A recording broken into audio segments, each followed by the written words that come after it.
Hello, my name's Veronica. I'm 29 years old. I recently got divorced from my husband of 3 years, and I got to take revenge on him in the process. Today, I want to tell you all about it. Let me begin by telling you a little about myself. I grew up with a single mother. My mother, Jenny, got pregnant at a young age, and my father abandoned her when he found out that she was pregnant. My mom's family was not happy that my mom got pregnant, and so they kicked her out. My mom was forced to raise me all by herself with no support. She could not get a college degree because she had to drop out and take care of me. Since she had no degree, she could not get a proper job. She tried working various jobs, but the only one she could stick with was the job of a janitor. The company my mom worked with was kind enough to give her some downtime to take care of me as well, so my mom continued to work with them for many years. She never got promoted or anything, but she did get some pay raises. She worked that job for years because they paid her really well, and she could afford a lot of things for me. Of course, there were many days when we struggled a lot, but I always remember my mom finding a way to make the struggle seem less painful with her quirks. She never let me go hungry, and she made sure I got my education done. I worked hard throughout school and managed to get a scholarship that paid for half my tuition to a college in my city. Of course, I took it and paid the rest of college through the student loans. When I graduated, I found myself working at a great job where I slowly worked up the ranks until I was in a place where I was earning more money than I'd ever seen in my life. Of course, I tried my best to help my mother out financially after I got the job, but she refused to accept any help. She told me that she was earning more than enough to take care of herself, and she wanted me to focus on building my career to better heights. Aside from my career growth, I also was married to my husband, Eric. I had met him while I worked as a barista at a coffee shop that was close to college. He was an attractive man and he showed interest in me, so I played along. I ended up finding out that we had a lot in common, and we ended up going out on a date. We started dating and we were inseparable. After dating for 5 years, we decided to get married. Eric came from a pretty well-off family, so one of the funniest things to me used to be how differently we viewed things.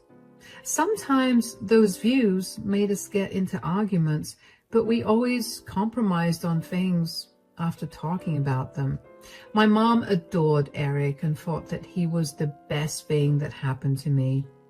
Eric, on the other hand, hadn't been so close to my mom.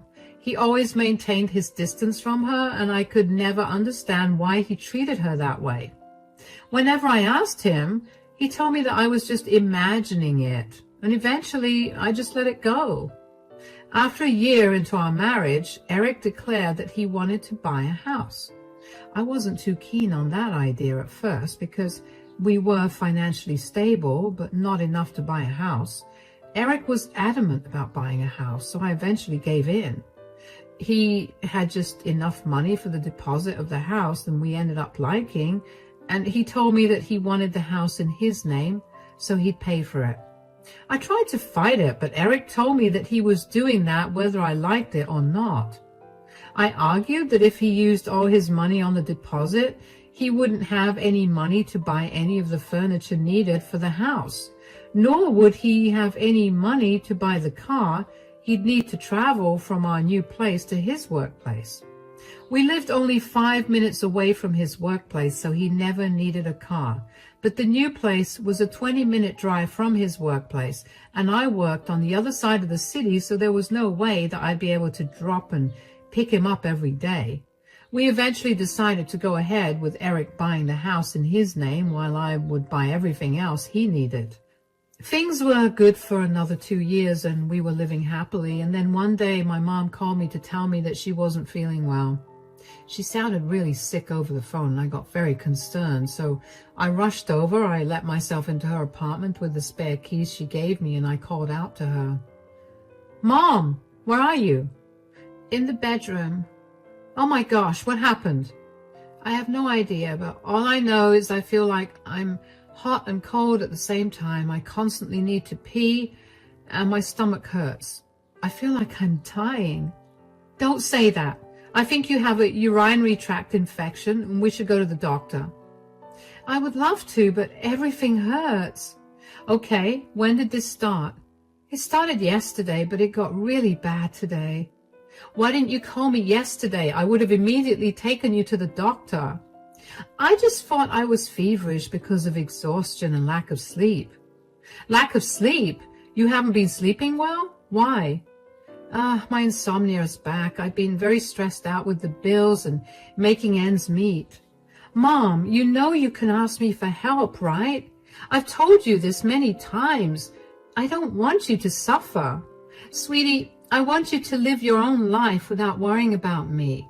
I worked hard to raise you and make sure that you have a good life, and the last thing that I want is for you to end up like me. How will I end up like you? Helping me out will make you run out of your money. I couldn't save enough money for you to go to college, so I know you have those loans to pay off. You have a mortgage to pay for, and you have your own expenses. I don't want you to be financially unstable because of me. Mom, you gave me everything I've ever needed and wanted, even if that meant nothing for yourself. Helping you at worst would only mean less fun money for me, which is something I'd happily give up if that means my mother's health is good. Still, I don't want to be a burden on you. You could never be a burden. Look, let me take care of you right now. I'll run and get you some over-the-counter UTI medication to calm the symptoms down a little. When you feel a little better, we'll go to the doctor and get you some proper medication and treatment. Then you'll come to stay with me, where I'll make sure you recover properly. No, I'll stay here. I'm already troubling you like this. There's no need. Mom, respectfully, I didn't ask you if you wanted to stay with me. You're doing it. I'll be back in 15. Just hang tight. Before I could leave, Mom asked me to help her go to the bathroom because she was in too much pain to move. After I'd helped her and got her back in bed, I rushed out of the house and went to the nearest pharmacy to get my mother some medicines. I was no stranger to UTIs because I usually got so focused on my studies or my work that I often forgot to take proper care of myself, so I knew what my mom was going through. However, my UTIs were never so bad. They were usually cleared with some over-the-counter medication and lots of water. I knew that my mom's UTI was not the normal kind, not only from the symptoms she described, but also from the way she looked. She looked frail and very sick. She couldn't get out of bed to even use the washroom without my support, which she needed to do often considering her issue. When I got back, I gave her the medication and stayed by her side for 2.5 hours before she was finally feeling better enough to go to the hospital. I tried to get her to call an ambulance, but she refused because she didn't want to pay the bill for the ambulance. I tried to tell her that I would cover it for her, but she refused. I figured it would be best for me to listen to her because, believe me when I say it was a miracle that I even managed to get her to agree to go to the hospital. At the hospital, the doctor ran several tests on her that confirmed that she had a severe UTI.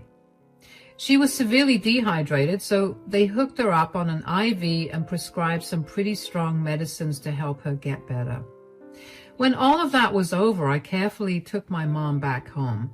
She tried to protest living with me again, but I was not going to listen to her. I knew my mom well enough to know that she'd not take her medications at the correct times, and that would only leave her suffering for longer. If I was there, she would get better quicker. I helped my mom settle into the guest bedroom. It was dinner time, so I reheated some leftovers to give her, and when she was done, she promptly fell asleep. I quickly whipped up some dinner for Eric and me after that and waited for him to come home from work. He finally came back half an hour later. I'm home. Welcome home, darling. I'm so sorry I missed all of your calls and didn't read any of your texts. I was really busy with work today. I'm exhausted. Well, I have dinner ready for you. You can take a shower and then eat. Thank you. You're the best. Wait, Why did you call me so many times? Oh, yeah, my mom called me today. Oh, and?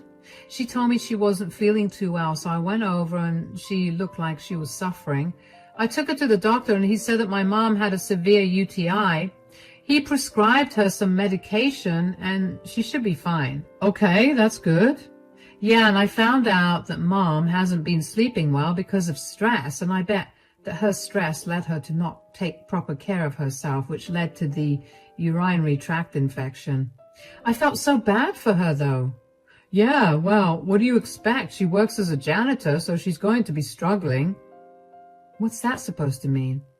I'm not trying to be offensive or anything, but come on, darling, be a little practical. Your mom barely earns minimum wage and she has a lot of loans to pay off. It's understandable that she's under a lot of stress.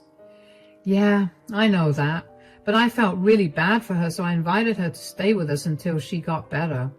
What? She got into this mess because she forgot to take care of herself, so I'm going to make sure she gets better. At least this way she has someone to monitor her, and I get to be at peace knowing she's fine. How could you just invite your mother to stay with us without asking me about it? Why do I have to ask you about it? 4 months ago, you brought your mother to stay with us for 2 entire months because she was bored with her house, and you didn't even ask me about it. I had no problem with it. My mom is genuinely sick, and I didn't think that it would be a big deal to let her stay here. It's more than a big deal. This is unacceptable. Your mom can stay here for tonight, but she has to leave tomorrow. That's not happening. Why do you have a problem with her recovering here? My problem is that your mom is a janitor. I can't allow a low-class janitor to live here. Excuse me? So what if my mom's a janitor? That doesn't change the fact that she's suffering right now, or that she's my mother. I don't care.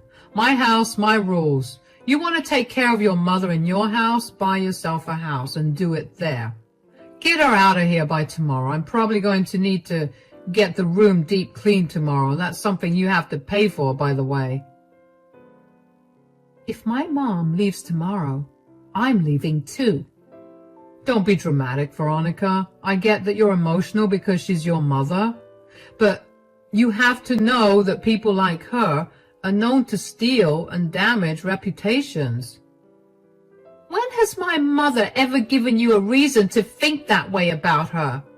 She hasn't, but that doesn't mean she won't. I mean it. You need to get her out by tomorrow, or I will be calling the cops. And they will definitely remove your mother from the house when they see that I am the only owner of this house. Nothing you say will change what I want. You're doing all of this because the house is in your name? Yes. Okay, you're going to regret this. I left him standing there and I stormed up to our room. I was so angry I didn't even think to eat. Suddenly it hit me why Eric had always been treating my mother so differently. He saw her as a filthy peasant instead of my mother. He knew very well that she had struggled to raise me and how grateful I was to her for giving up on her career for me. He knew how she had been the one to push me to study hard, which helped me get to where I was. I couldn't wrap my head around how he could see my mom as anything less than a powerful woman.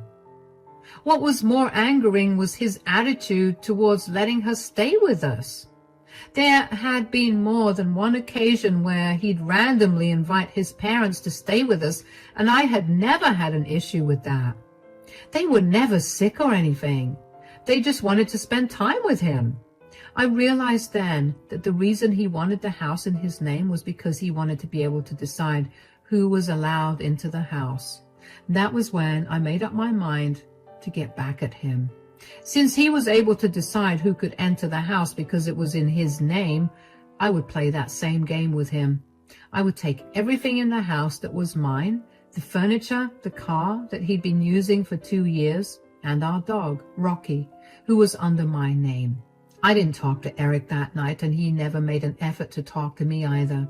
The next morning, he only spoke to me to tell me that he was going out with his buddies to go golfing and that his friend was coming to pick me up. He reminded me again that I had to get my mother out of the house by the time he was back. I ignored him and went to make my mom breakfast. By the time I was done, Eric had already left. I walked into my mother's room and saw her looking much better, but I still asked her how she was doing. "How are you feeling today?" "A little better. I finally managed to sleep last night. Thank you so much for letting me stay with you guys." "About that. What happened? Is everything okay?" "Eric and I kind of got into an argument last night." "Oh no, did he not like me staying here? I can go. I told you that the last thing I wanted was to be a burden." "I also told you that you could never be a burden. And yes, you'll have to go, but I'm coming with you." "What? Why?" "I'm going to get a divorce from Eric." "What? All because of an argument about me?" "Sweetie, I know you're protective of me, but you need to talk to Eric about how you feel. You can't just divorce him because he did not want me to stay in his place." "Mom, the issue was not just that he didn't want you to stay here. It's why he didn't." "What do you mean? Have I done something against him?" "I'll apologize to him so you don't have to get a divorce." "You did nothing to him, Mom. He's just a disgusting elitist." What do you mean?" "He didn't want you staying here because you're a janitor. He obviously did not like that. I tried to fight him, but he told me that it was his house, so I had to follow his rules." "I'm sorry that I've come between you and Eric. I know what I do isn't the best, but it's all I can do considering I never got to finish college, and this was the only job I could get when I raised you all by myself. I've been doing this for so many years and that nobody would hire me for anything else. I tried my best to shield you from any insults because of what I did for a living when you were growing up, and I had hoped that it wouldn't affect you as an adult. But here we are." "Mom, you have nothing to say sorry for. You did the best you could with what limited resources you had. And I can assure you that your profession has not affected my adult life at all. Eric is just a douchebag, and he can't seem to see past people's social classes." "There's nothing I can say to convince you to not divorce him, right?" "Absolutely not.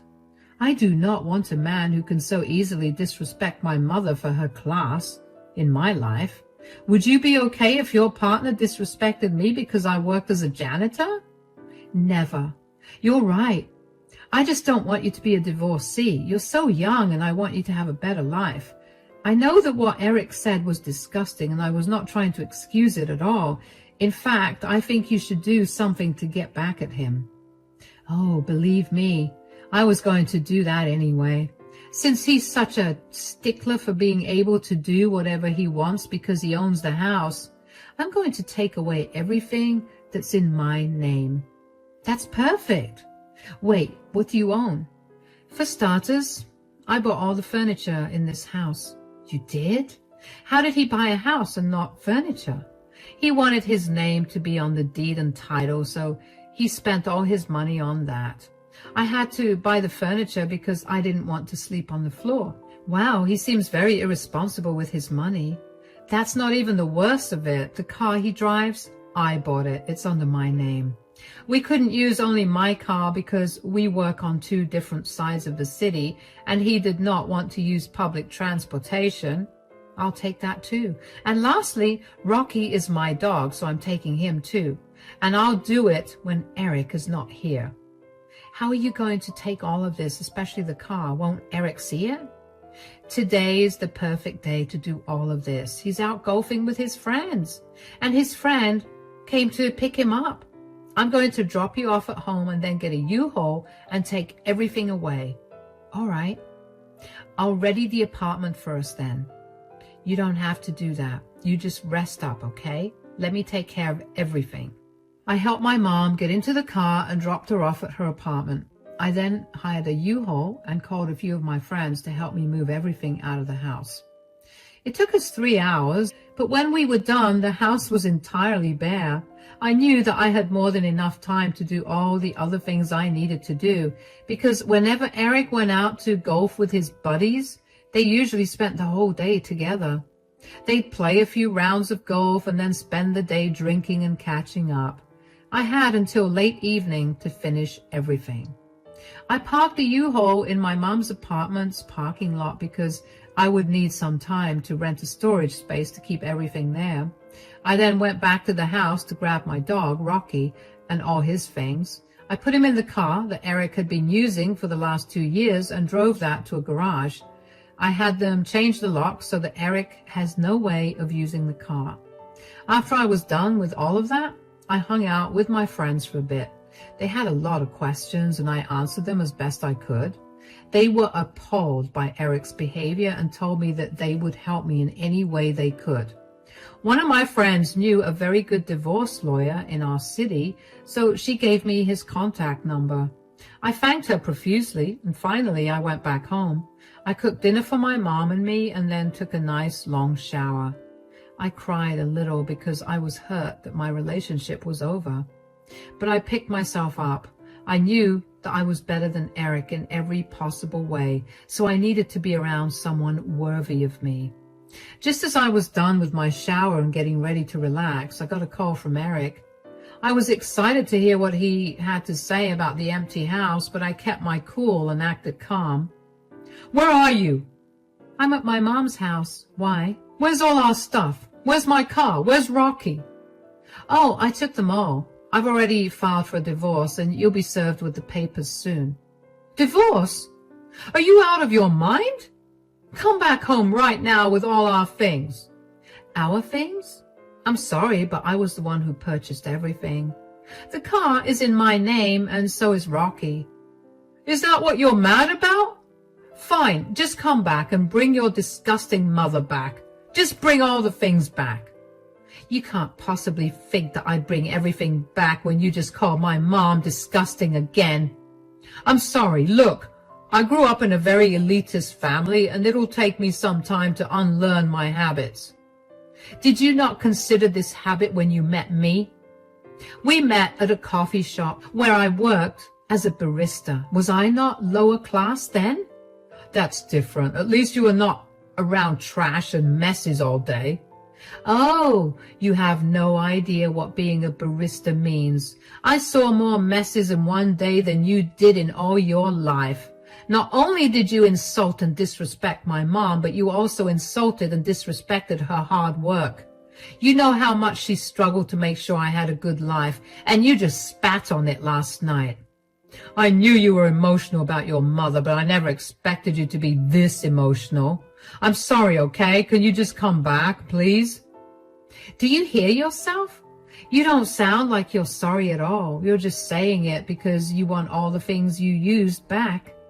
"Of course I want those things back. How do you expect me to go to work or anywhere else without the car? And I love Rocky. I want to take him on walks again. You can't take him away." "Well, my car, my rules. My dog, my rules. If you want to enjoy those things, get them yourself." "Don't be so petty, please. I'm begging you to come back. I don't have that kind of money to buy a car, let alone furniture for the house. I don't want another dog. I want Rocky. I'll profusely apologize to your mom. I'll write her an apology letter. Please come back." "You threw my mother out of the house when she was suffering from a severe urinary tract infection. No amount or type of apologies will make up for that. I warned you that I'd be moving out with her and that you'd regret what you said. From now on, I want you to only contact me through my divorce lawyer. Enjoy your house. I hope it was worth losing your wife over." I hung up on him after that, and I felt very satisfied that I had managed to get back at him. I didn't answer any of his calls or texts after that because I didn't see a reason to. I was beyond upset that he thought he could dictate who came and went into a house that we turned into our home. I never expected him to be the kind of person to be so particular about who owned the house. So I wanted him to know that since he was going to be that way, I could be that way about all the things in the house that were mine. The next day, the first thing I did was file for divorce through the lawyer that my friend had recommended. After Eric was served with divorce papers, he contested them. In court, he tried to argue that I had stolen all the things in his house, but I had receipts for every single thing I bought and took back. My lawyer defended my case very well, and since Eric had been the one to bring up the point of ownership when he had kicked my sick mother out of the house, the jury ruled in my favor. We got to keep the assets we each bought, and the rest that we had bought jointly were divided between us. Eric was fuming when the jury did not rule in his favor. He now has a house, but nothing in the house. And the thought of him having to shell out thousands of dollars to furnish the house again made me incredibly happy. After our divorce was finalized, I got a lot of calls from Eric and his parents calling me a lot of horrible things. I blocked Eric, but responded to his parents and told them that they were part of the reason that Eric was going through what he was going through. They were in no way rich, and they just acted like they were, and they inculcated these elitist views into Eric's mind. It was their fault that Eric struggled with showing empathy to someone without considering their social status first. They replied with a lot of nasty things about my character and how I was the way I was because of my filthy mother. Needless to say, I blocked them, and I had never met people so judgmental, and I hope to never meet anyone like them ever again. As for my mother and I, we're doing great. My mother made a full recovery from her UTI and is back to working again. She was initially really worried about me, and she was ashamed of her profession, being the reason I was getting divorced and treated so badly by my ex-in-laws, but I assured her that I was not ashamed of her job. In fact, I was proud of it. Her being a janitor provided me with many opportunities, and I was never going to be ashamed of it. If I had another partner in the future, I would make sure they respected that, or I would make sure they weren't a part of my life. It's been very freeing to be away from Eric. I never realized how elitist he had been with everything, and it felt freeing to finally buy the things I wanted from wherever I wanted without Eric yelling at me about me trying to make him look poor. I heard from a few mutual friends that Eric has gone back to living with his parents until he earns enough to refurnish the house. His parents refuse to help him financially because they expect him to be financially independent so they can keep up their elite image. I really dodged a huge bullet with them. Anyway, here's to better years ahead of me with many better people.